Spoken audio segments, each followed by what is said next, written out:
உலகெங்கும் வாழும் மாதா தொலைக்காட்சியின் அன்பர்களே, உங்கள் அனைவருக்கும் இனிய வணக்கம். தவக்காலம் தொடங்கி இருக்கிறது. இன்று தவக்காலத்தின் முதல் ஞாயிறு. இந்த முதல் வாரத்தில் எப்பொழுதுமே திரு அவை நம் ஆண்டவர் இயேசுவினுடைய சோதனைகளை நமக்கு எடுத்து சொல்லி அதிலிருந்து நல்ல படிப்பினைகளை கற்றுத்தருகிறது. நாமும் நம்முடைய வாழ்க்கையில் நிறைய சோதிக்கப்படுகின்றோம். நாமும் நம்முடைய வாழ்க்கையில் நிறைய சவால்களை சந்திக்கின்றோம். பல நேரங்களிலே தோற்று போகிறோம். பல நேரங்களிலே கீழே விழுந்து விடுகிறோம். அடுத்து எழத்தெரியாமல் தங்களை மாய்த்துக் கொள்கிறவர்கள் உண்டு. ஆனால் அப்படி அல்ல. வாழ்க்கையில் வரும் சோதனைகளை நாம் வெல்லுதல் வேண்டும். இயேசு எல்லா வகையிலும் நமக்கு முன்மாதிரிகை. அவர் நாம் நம்முடைய வாழ்வில் வரும் சோதனைகளை எப்படி வெல்ல வேண்டும் என்று அவர் கற்றுத்தருகிறார். நாம் இன்றைய ஞாயிறு வாசகங்களில் நற்செய்தியிலிருந்தே தொடங்குவோம்.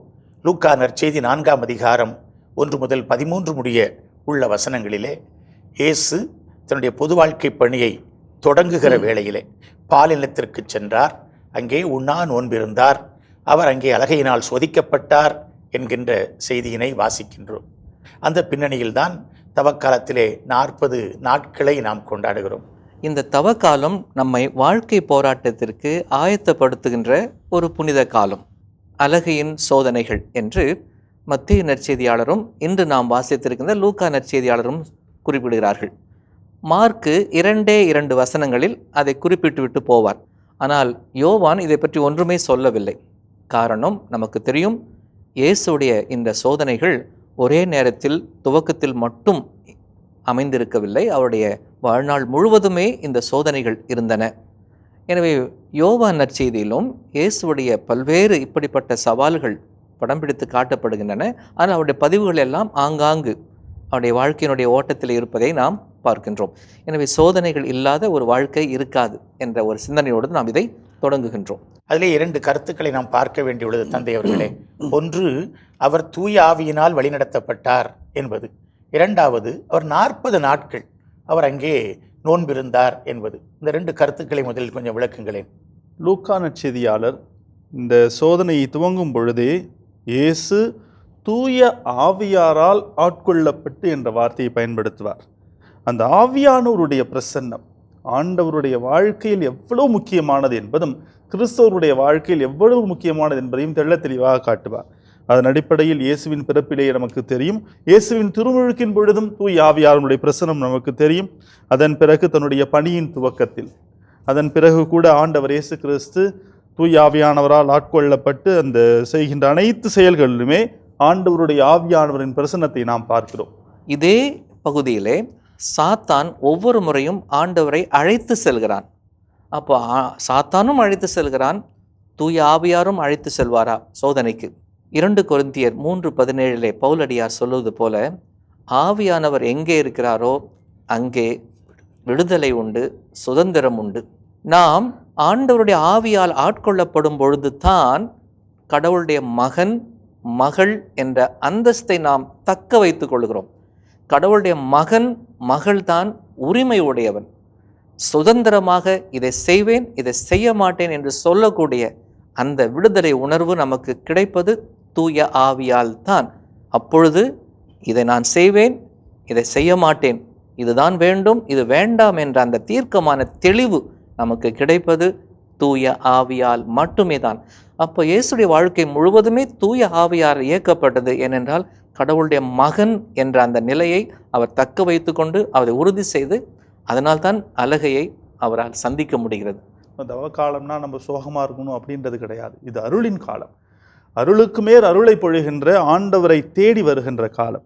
இந்த 40க்கு அருமையான விவிலிய பின்னணிகள் இருக்கின்றன.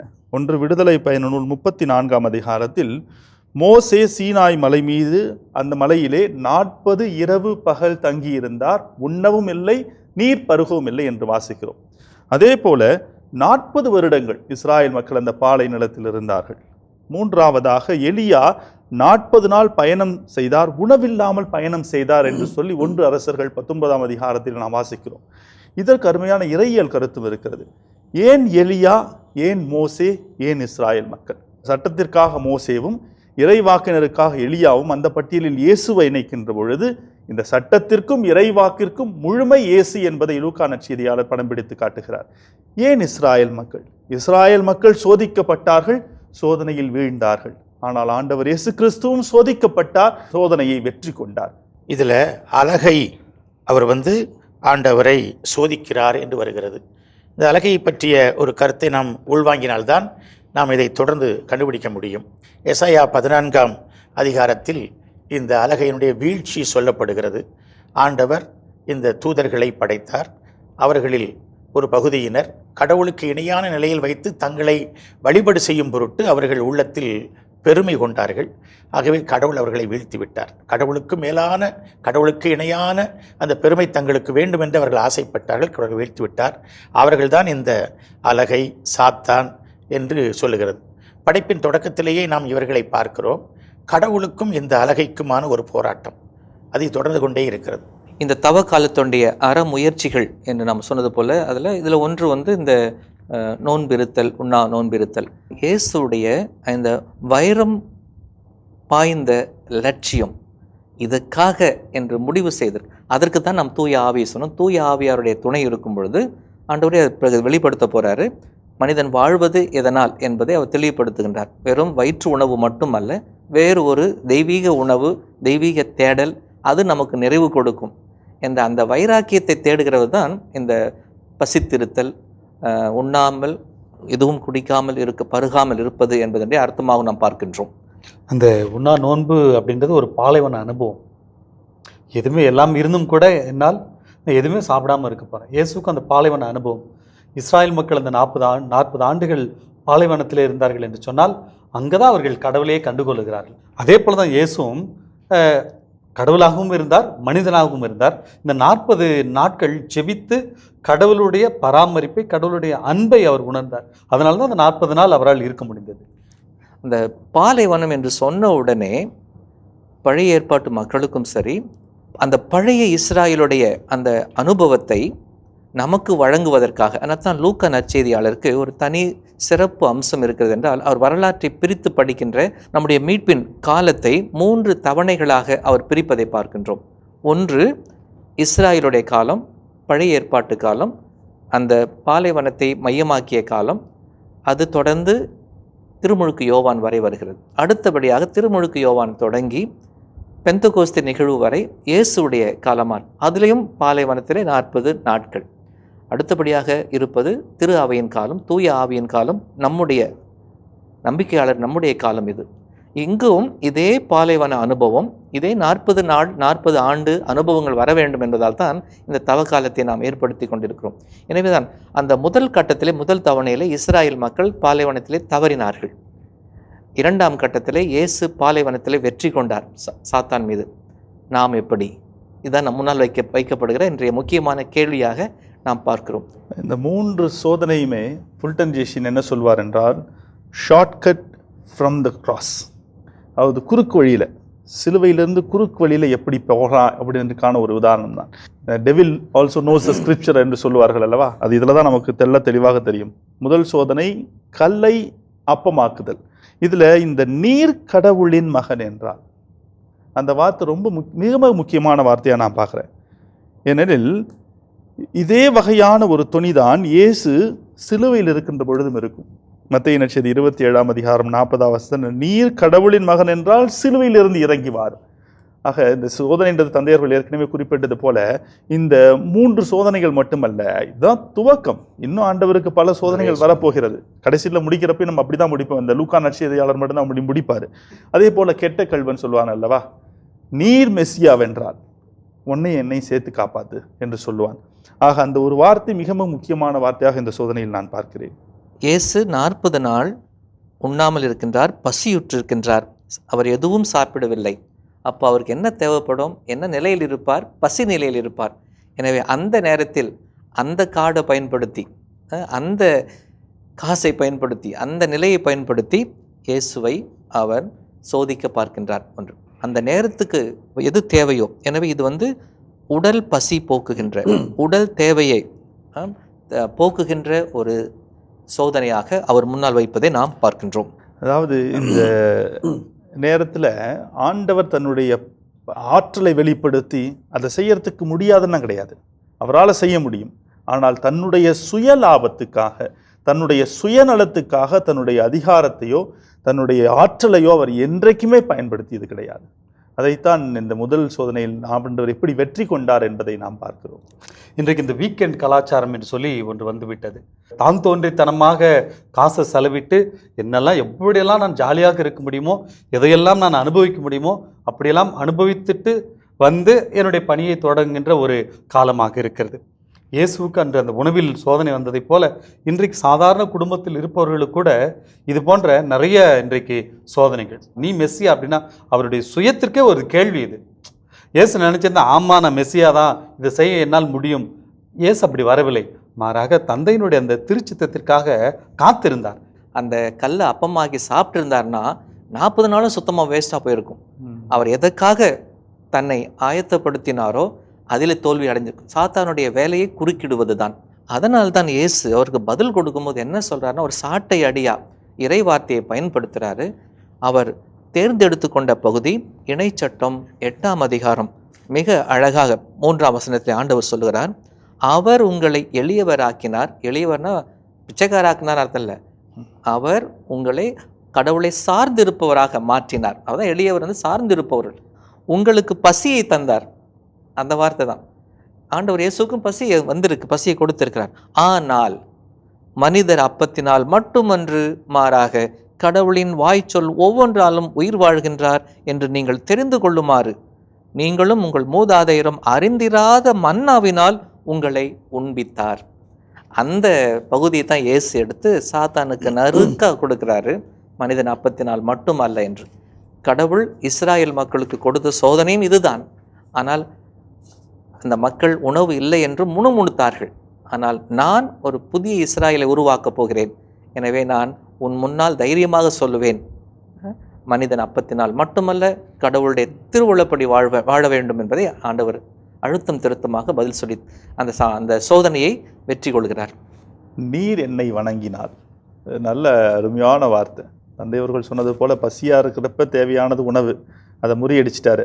ரெண்டா வந்துட்டு அந்த உடல் பசியிலிருந்து தப்பிச்சிட்டாரு. அடுத்து அந்த பவர் பசி இருக்குல்ல, அந்த அதிகார பசி, அது ரொம்ப முக்கியம். ஏன்னா அவருக்கு வந்துட்டு ஒரு அரசாங்கத்தை, ஒரு அதிகாரத்தை, ஒரு அரசாட்சி நிறுவனம்னா அவருக்கு பவர், அதிகாரம் முக்கியம். ஆனால் நீர் என்னை வணங்கினால் முழு அதிகாரத்தையும் மேன்மையும் கொடுப்பேன். அத்தாரிட்டி அண்ட் க்ளோரி ஒரு அரசாட்சிக்கு, ஒரு அரசருக்கு மிக மிக முக்கியம். இந்த நற்செய்தி முழுவதிலையும் பார்க்குறப்ப இயேசுவின் அதிகாரம், இயேசுவின் மகிமை வந்துக்கிட்டு முக்கியத்துவம் வாய்ந்தது. ஆனால் ஆண்டவர் அப்பப்போ உணர்த்துவார், இயேசு இது எனக்கு சாத்தான் கொடுத்ததில்ல, எனக்கு என் தந்தையாகிய கடவுள் கொடுத்தது. நீ என்ன எனக்கு பிச்சை போடுற? நீ போடுற பிச்சை எனக்கு தேவையில்லை. எனக்கு என் தந்தையாகிய கடவுள் நிறைவான முழு அதிகாரத்தையும் கொடுத்திருக்கிறாரு, அதே நேரத்தில் முழுமையான மேன்மையும் எனக்கு கொடுத்திருக்கிறாரு, அதனால் அவர் எனக்கு செய்வார் என்ற ஒரு நம்பிக்கையின் அடிப்படையில் எழுகின்ற ஒரு சோதனை எப்படி முறியடித்தார் என்பதுதான் நான் பார்க்கிறேன். எப்படி அபிரகாம், ஈசாக்கு, யாக்கோப்பை தந்தை யாவே கடவுள் வழிநடத்தி வந்தார். அந்த 40 ஆண்டுகள் பாலைவனத்தில் எப்படி தங்களுடைய மூதாதையரை வழிநடத்தி வந்தார். அப்படிப்பட்ட கடவுள் ஒருவர் இருக்கும்போது நான் ஏன் உன்னை வணங்க வேண்டும் அப்படின்ற எண்ணம் நிச்சயமா இயேசுக்கு இருந்திருக்கும். இயேசு கொடுத்த பதில் இஸ்ராயல் மக்களுடைய அடிப்படை நம்பிக்கை கோட்பாடாக இருக்கின்ற ஷேமா இஸ்ராயல் என்ற அந்த பகுதியை இந்த இடத்துல அவர் கையாள்வது மிக மிக மிக மிக வல்லமை உடையதாக இருந்திருக்கும். சாத்தானுக்கு அதை விட பெரிய சவுக்கடி இருந்திருக்கவே முடியாது. அதை சொல்லி தான் ஆண்டவர் சொல்கிறார், உன் கடவுளாகிய ஆண்டவரை வணங்கி ஒருவருக்கே நீ பணி செய்ய வேண்டும், இதை தான் இஸ்ராயலை கேள் என்று திரும்ப திரும்ப மோசே வழியாக ஆண்டவர் சொல்லி கொண்டிருந்தார். இப்போ உனக்கு சொல்கிற நீ கேளுன்னு சாத்தானுக்கு அந்த பாடத்தை ஆண்டவர் புகட்டி அவனை தோற்கடிக்கின்றார். இந்த இடத்துல வணக்கம், வணங்குதல் அப்படிங்கிறது ஆராதனையை குறிக்கிறது. கடவுளுக்கு மட்டுமே ஆராதனை உரித்தானது. ஆனால் அந்த ஆராதனையை அழகை பெற்றுக்கொள்ள விரும்புகிறான். அதான் அவனுடைய சோதனை. தொடக்கத்திலிருந்தே அவனுடைய போராட்டம் அதுதான், கடவுளுக்கு கொடுக்குற அந்த ஆராதனை எனக்கு வேணும்னு சொல்லிட்டு. இன்றைக்கு உலகத்தில் நம்முடைய ஆராதனைகள் சாத்தானுக்கான ஆராதனையாக தான் நிறைய இருக்கிறதா எனக்கு மனசில் படுகிறது. நம்முடைய வாழ்க்கை பணம் சம்பாதிக்கணும் அப்படிங்கிறது, பிறந்த புகழ் வாங்கணுங்கிறது, பட்டம் வாங்கணுங்கிறது, பதவி வாங்கணுங்கிறது, நிலம் வாங்கணும், இடம் வாங்கணும், நிறைய நிறைய நிறையன்னு சொல்லி இந்த ஆசை இதெல்லாமே வந்து சாத்தானுக்குரிய ஒரு வணக்கத்தை, ஒரு ஆராதனையை நம்ம மனித உள்ளம் செலுத்துவதாகத்தான் இருக்கிறது. அதை விடுத்து கடவுளை முதன்மைப்படுத்துவதும் கடவுள் ஒருவருக்கே வணக்கம் செலுத்துவதும் முக்கியமான தேவை. அதை இதில் ஆண்டவர் வந்து தெளிவுபடுத்துகிறார். பல அதிகார இந்த வல்லமை ஆற்றல் நமக்கு எதிலெல்லாம் கிடைக்கும் என்று நம்ம ரொம்ப மிதமிஞ்சி தேடிட்டு இருக்கிறோம். நமக்கு ஒரு பெரிய சவால் இந்த சோதனை. 3வது சோதனை விவிலியத்தின் மேற்கோளோடு. அதுவும் அருமையான திருப்பாடல், எல்லா இஸ்ராயல் மக்களுக்கும் தெரிந்த திருப்பாடல் 91. ஆனால் திருப்பாடலை கோட் பண்ணதில்லை. சிலர் அவங்களுக்கு ஏற்ற மாதிரி நற்செய்தி வசனம் சொல்லுவாங்க இல்லைங்களா, 30 நாளில் கோடீஸ்வரர் ஆவது எப்படி அப்படின்ற மாதிரிலாம் விளம்பரங்கள் இருக்குல்ல. அதே போல இங்கிருந்து நீ கீழே விளறப்ப எல்லாம் தாங்கிக்குவாங்க. அதை பார்க்குறப்ப ஐயோ எவ்வளோ பிரம்மாண்டமாக இருக்கும், உடனே உன்னை தேடி மக்கள் வந்துடுவாங்க என்று சொல்லி அந்த விவிலிய மேற்கோள்களின் வழியாக கொடுக்கப்படுகின்ற 3வது சோதனை மிக மிக மிக அருமையான, அதே நேரத்தில் கொஞ்சம் டெக்னிக்கலான சோதனையாக நான் பார்க்கிறேன். டெக்னிக்கல் நல்ல வார்த்தை நீங்கள் பயன்படுத்துனீங்க. முதல்ல இந்த உணவு பசி, அதிகார பசி, இன்று ஒரு புகழ் பசி, புகழ் பெருமைக்காக இந்த சாத்தான் இயேசுவை அழைத்து செல்வது பாருங்க. துவக்கியது வந்து அந்த பாலை நிலத்தில், 2வது சோதனைக்கே இடத்தை மாத்திட்டான், அழைத்து செல்கிறான். ஒவ்வொரு முறையும் அழைத்து செல்கிறான். உலக அரசுகள் இருந்த அந்த இடத்துக்கு அழைத்து செல். இன்னைக்கு 3வது இடம் பாருங்க, அதுவும் இன்னும் ரொம்ப முக்கியமான இடம். அழைத்து செல்ல எங்க? எருசலேம் இருந்த உயர்ந்த மலை. அப்போ எருசலேம் ஆலயத்துக்கு அவன் கூட்டு போயிட்டான். அந்த ஆலயம் அமைந்திருந்த இடத்துக்கு மேலே போயிட்டான். அப்போது சாத்தான் ரொம்ப பயங்கரமான டெக்னிக் பயன்படுத்துகிறான். ஆனால் அவனுக்கு தெரியாது பெருத்த அடி பின்னடைவு அவனுக்கு காத்திருக்குது. ஏனென்றால் அங்கே ஆண்டவருடைய பாதுகாப்பு உறுதி செய்யப்பட்டு இருக்கிறது. அந்த இடத்துக்கு கூப்பிட்டு போயிட்டு நீ விடு, அவருடைய பாதுகாப்பை நம்ம டெஸ்ட் பண்ணலாம். மீண்டும் அந்த சாத்தான் நீங்கள் சொன்னீங்க பாருங்கள், அவரை கேள்விக்குறி ஆக்குறதான். என்னோட சேர்ந்து கடவுளை கேள்விக்குறி ஆக்கலாமா? நீ விழுந்து பாரு, அவர் உன்னை காப்பாற்றுவார், உன்னுடைய பாதுகாப்பு இங்கே இருக்குதா பார்ப்போம், அவருடைய பாதுகாப்பு என்று ரொம்ப டெக்னிக்காக இயேசுவை அழைத்து செல்ல. சாத்தான் வந்து ஊடுருவக்கூடியனால தான் பாம்பு உருவகப்படுத்துகிறோம். அது எங்கு ஊடுருவும், எப்படி நுழையும், எப்படி வரும், எப்படி நம்மை கவிழ்க்க பார்க்கும் என்பதற்கு இதெல்லாம் ஒரு பெரிய சான்றாக இருப்பதை நான் பார்க்கின்றேன். அதனால தான் நம்ம இந்த தொடக்க நூலில் 3வது அதிகாரத்தில் பார்க்குறோம், கடவுளை போல மாறிடுவீங்க அப்படின்னு சொன்ன உடனே அவர்கள் உண்டார்கள், பாவம் வந்தது. ஆனால் அதே இயேசு இங்கேருந்து குதிச்சா கடவுள் உங்களை தூதர்களை அனுப்பி உங்களை தாங்குவார்னு சொன்ன போதும் கூட இல்லை, எனக்கு அந்த புகழ் வேண்டாம், என் தந்தை எனக்கு போதும் அப்படின்னு சொல்லிட்டு தன்னை அங்கே தாழ்த்துகிறார். அந்த தந்தைக்கு முக்கியத்துவம் கொடுக்கிறார். அதனால தான் அந்த சோதனை அவரால் வெல்ல முடிந்தது. ஆகவேதான் ஆண்டவர் அதற்கு மறைநூலிலிருந்து அழகான பதிலை சொல்லுகிறார். பாருங்க, இயேசு அதனிடம் மறுமொழியாக, உன் கடவுளாகிய ஆண்டவரை சோதிக்க வேண்டாம் என்றும் எழுதியுள்ளதே. முதல்ல என எழுதியுள்ளது, 2வது என்று மறைநூலில் எழுதியுள்ளது, 3வது சோதனையில் என்றும் எழுதியுள்ளதே. இட் இஸ் ஆல்சோ ரிட்டர்ன் அப்படின்னு அவர் அழகான ஒரு பதிலை சொல்லுகிறார். இப்போ நம்ம கத்தோலிக்க மக்களுக்கு நான் குறைபாடாக சொல்கிறத நினைக்கக்கூடாது. இன்றைக்கு நிறைய விவிலிய ஆர்வம் இருக்கிறது. ஆனாலும் பெரும்பாலும் இந்த பிரசபைக்காரர்கள் வந்து சோதிக்கிற பொழுது அவங்க வந்து உடனே பைபிளை தூக்கிட்டு வந்து, ஃபாதர் இப்படி ஒரு வசனம் இருக்குது ஃபாதர், இதுக்கு என்ன பதில் ஃபாதர், சிஸ்டர் இதுக்கு என்ன பதில் சொல்லுங்க ஃபாதர் அப்படின்னு கேட்குறாங்க. ஆனால் we should know what is written, we should also know what is also written. என எழுதியுள்ளதும் நமக்கு தெரியணும், எனவும் எழுதியுள்ளதும் நமக்கு தெரியணும். நமக்கு என்ன எழுதியிருக்கிறதுனே தெரியல, அதனால தான் சாத்தான் ஜோதிச்சுட்டு பேர் தான். இப்போ ஏசுனார், ஆமாம் பைபிளில் இருக்குது, நான் கீழே குதிக்கிறேன்னா கீழே குதித்து காலை எலும்பு தான் உடைஞ்சிருக்கும். ஆகவே அப்படி அந்த சோதனை விழக்கூடாது. So that's not the way to interpret the Bible. விவிலிய பொருள்கோள் முறை அது அல்ல, விவிலியத்தை விளக்குகிற முறை அல்ல. விவிலியத்தில் கோட்பாடுகளை, தத்துவங்களை, கொள்கைகளை உருவாக்குகிற முறையும் அது அல்ல. ஆகவே ஒன்றுக்கு மேற்பட்ட வசனங்கள் உறுதி செய்து ஒரு கோட்பாடு, ஒரு தத்துவம், ஒரு கொள்கை இவையெல்லாம் வரையறுக்கப்பட வேண்டும். அதையெல்லாம் பார்த்துத்தான் திரு அவை பல சங்கங்களை கூட்டி, பல அறிஞர்கள், பல பெரிய மேதாவிகள் இவர்களையெல்லாம் வைத்து திருச்சபையில கொள்கைகள், கோட்பாடுகளை வகுத்திருக்கிறது என்பதனை இந்த இடத்தில் நம்ம புரிந்து கொள்ள வேண்டும். ஆகவே இந்த சோதனையிலும் ஆண்டவர் இயேசு வெல்லுவதனை நாம் பார்க்கிறோம். இந்த இயேசுடைய மேற்கோள் காட்டுகிற விதத்தை நீங்கள் சொன்னதில், நம்முடைய மேற்கோள்கள் எல்லாமே ஒவ்வொரு பகுதிக்கும் ஒரு பின்புலம் இருக்கிறது. அதே இயேசு அதே போல் பைபிள் எடுத்து இதை எடுத்து சொல்கிறான் அப்படின்னு சொல்லலை. இயேசு உன்னுடைய கடவுளாகிய ஆண்டவரை சோதிக்க வேண்டாம் என்று ஏன் சொல்கிறாருனாக்கா, அதை மோசேயிடம் ஆண்டவர் சொன்ன வார்த்தைகள். இஸ்ராயல் மக்கள் மாசா என்றாலே கடவுளுக்கு எதிராக எதிர்ப்படுதல், அந்த ஏற்கனவே சாத்தான் தான், நீங்கள் சொன்ன மாதிரி சாத்தானும் எதிர்ப்படுதல், அதே மாதிரி முணுமுணுத்தார்கள். அந்த இடத்த சொல்லி அங்கே அவர்கள் கடவுளையே சோதிக்க கூப்பிட்டு வந்த, பாலைவனத்திற்கு அழைத்து வந்த கடவுளையே சோதித்தவர்கள் போல நீங்கள் சோதிக்காதீர்கள் என்று சொன்னதை இயேசு இங்கே பயன்படுத்துகிறார். எனவே ஒவ்வொரு விவிலிய பகுதிக்கும் ஒரு பின் அமைவு இருப்பதை நாம் பார்க்கின்றோம். இன்னைக்கு ஃபாதர் முதலே சொன்னது போல் இன்றைக்கு நிறைய நம்முடைய பிரிவினை சகோதரர்கள் வந்துட்டு இது என்ன எழுதியிருக்குது, மக்கள் பல நேரத்திலே அந்த விவிலிய பின்னணி என்னன்னு தெரியல, ஏன் இந்த வார்த்தையை சொன்னாங்க அப்படின்னு தெரியாமலேயே என்ன சொல்கிறது, பிளைண்டாக அதை நம்பிக்கொண்டு நிறைய இன்றைக்கு கத்தோலிக் திறவைக்கு போகலாமா வேண்டாவா, இல்லை இந்த பைபிளில் இவங்க சொல்கிறதெல்லாம் சரியா தவறா என்ற ஒரு குழப்பத்தில் வாழ்ந்து கொண்டு இருக்கிறார்கள். எனவே விவிலியத்தை நல்ல முறையில் படித்து, தெரியலையா பங்கு தந்தையரோ அங்கே இருக்கக்கூடிய பணியாளர்கள் யாராவது இருப்பாங்க, அல்லது விவிலிய அறிஞர்களே, அவங்ககிட்ட கேட்டு ஒரு தெளிவை கொண்டு நம்ம ஆழ்கின்ற போது நல்ல ஒரு கத்தோலிக்க கிறிஸ்துவ வாழ்வு வாழலாம்.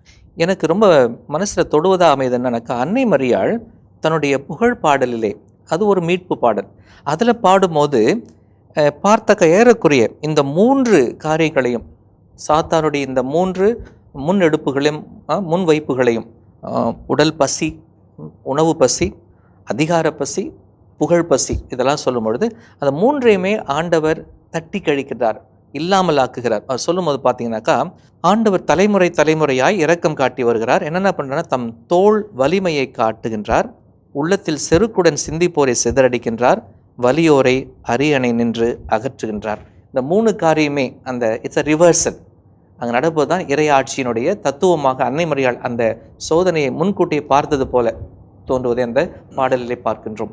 இன்றைய முதல் வாசகத்திற்கு நாம் செல்லுகிற பொழுது அது பழைய ஏற்பாட்டில் இஸ்ரேல் மக்கள் அனுபவித்த துயரங்களை நமக்கு கோடிட்டு காட்டுகிறது.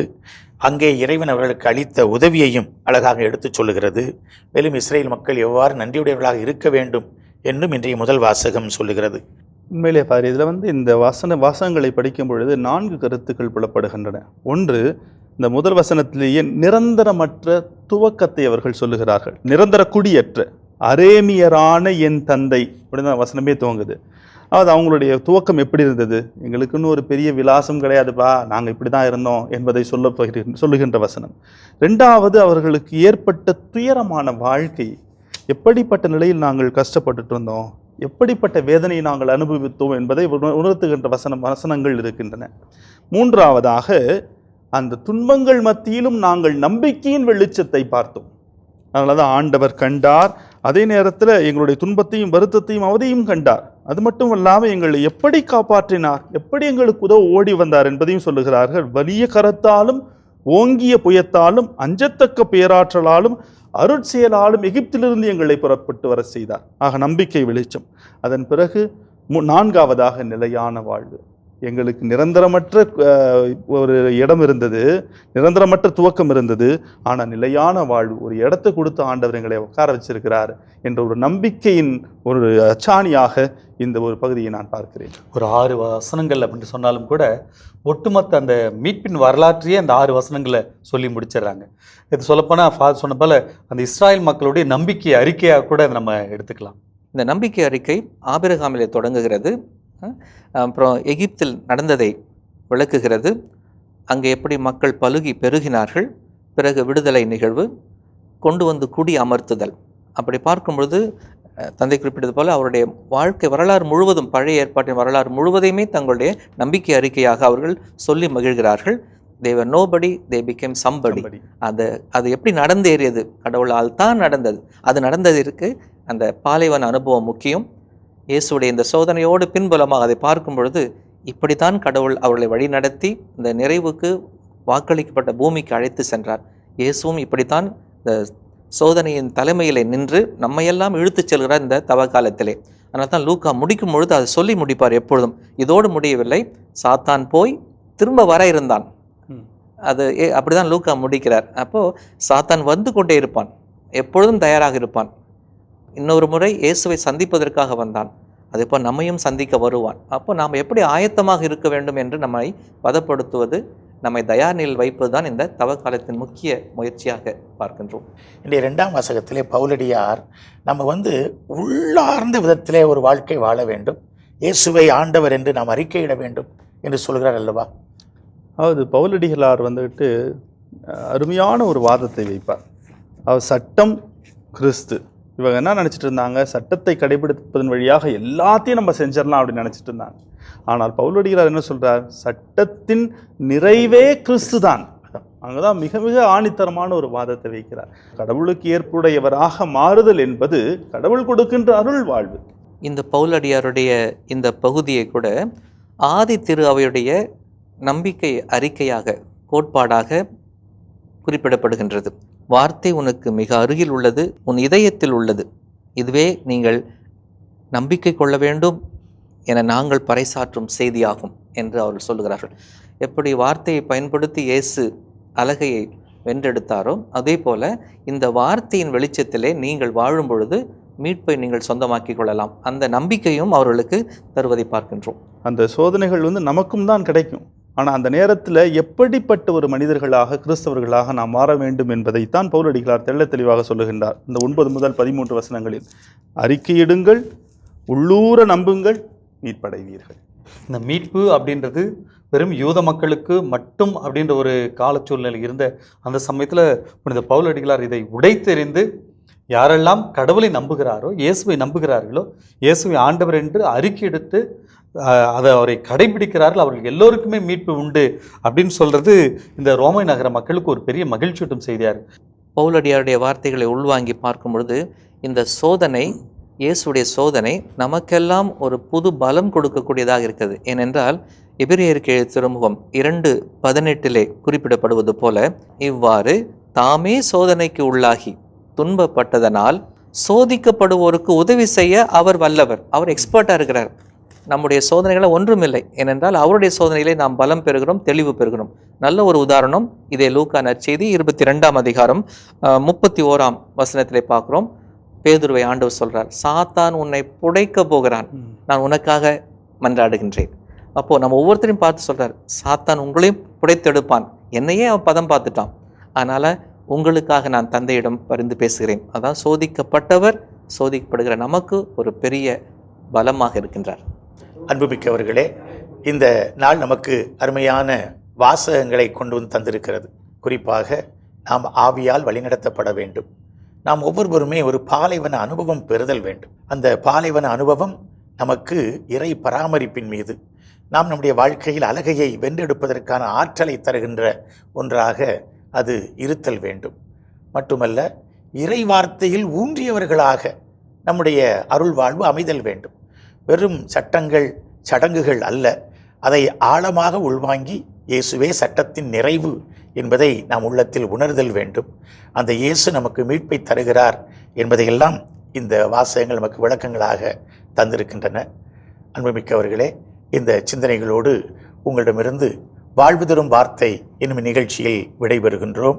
மீண்டும் உங்களை அடுத்த முறை சந்திக்கும் வரை இயேசுவுக்கு புகழ், இயேசுவுக்கு நன்றி, மரியே வாழ்க.